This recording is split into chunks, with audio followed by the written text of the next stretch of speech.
A to-do list is simply a list of things that need to be accomplished. A syllabus, on the other hand, allows you to think bigger and focus on what you want to learn, explore, practice, and experience. In other words, what you want your life to be like. Here are 5 assignments for your personal syllabus. First up, learn something simply because you're interested in it.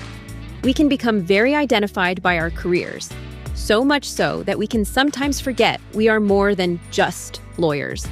Clients value our knowledge and expertise, so it can feel uncomfortable to be in environments where we aren't really sure what we're doing. But there is value in temporarily stepping outside our expertise to experience something different, even if we aren't very good at it.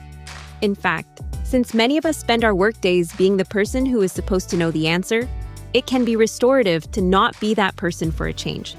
Being a beginner also puts us in a different mental space where we can be curious and ask questions, where we have to tolerate not knowing, where we allow ourselves to make mistakes without treating them as evidence that we aren't capable.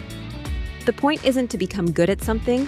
It isn't about earning a credential or adding another skill to the resume. The point is to enjoy something totally different than the usual. Put something on your fall syllabus that has no professional payoff. Take a cooking class, learn photography, try improv, study astronomy, take a dance class, learn a new language. Finally, learn to play the saxophone. Anything you have thought of trying or getting back to but kept saying later, make later now. Assignment number 2, identify one unnecessary demand and remove it. We tend to think self-improvement means adding something, exercise more, read more, learn more, network more, accomplish more. But sometimes the healthiest thing we can do is subtract. Look at your fall calendar and ask yourself, what am I doing simply because I've always done it?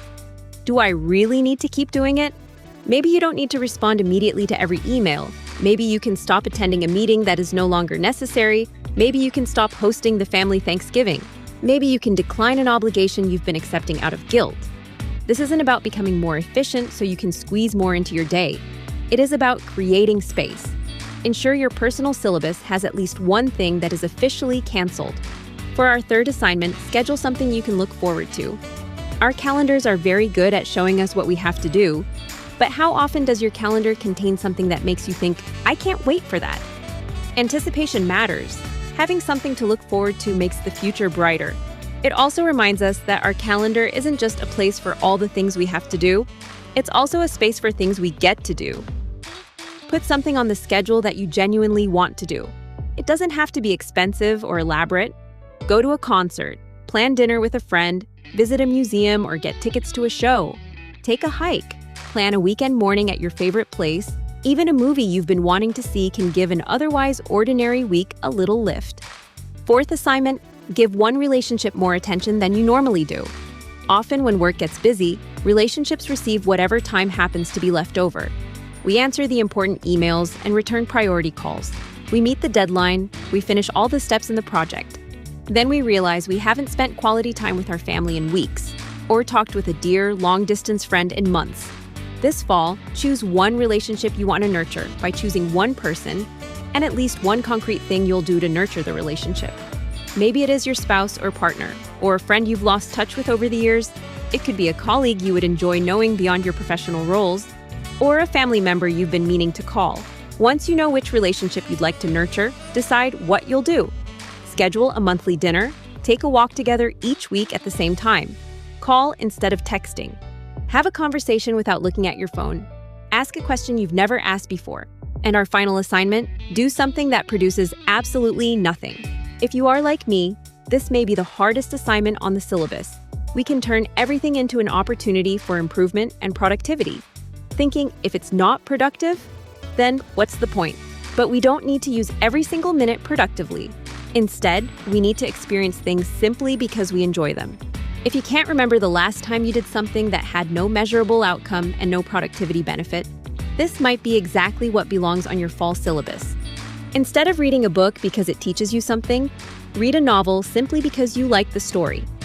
Instead of tracking every movement you make, eating, sleeping, and exercising, just go for a long hike in the woods.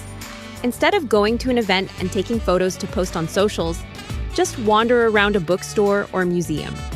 Try anything that you might normally categorize as a waste of time. work on a puzzle, garden, doodle, watch a movie or TV show.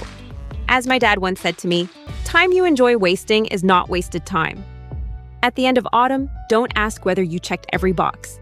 Instead, grade yourself by asking these questions. What did I learn? What did I discover? What did I let go of? Who did I spend time with? What did I look forward to? Did I do anything simply because I enjoyed it? Did I make room for something that wasn't about work or achievement? You don't need an A+ in productivity to succeed. Instead, follow your syllabus to enjoy the life you want to live and know that you were successful in that endeavor. Happy fall!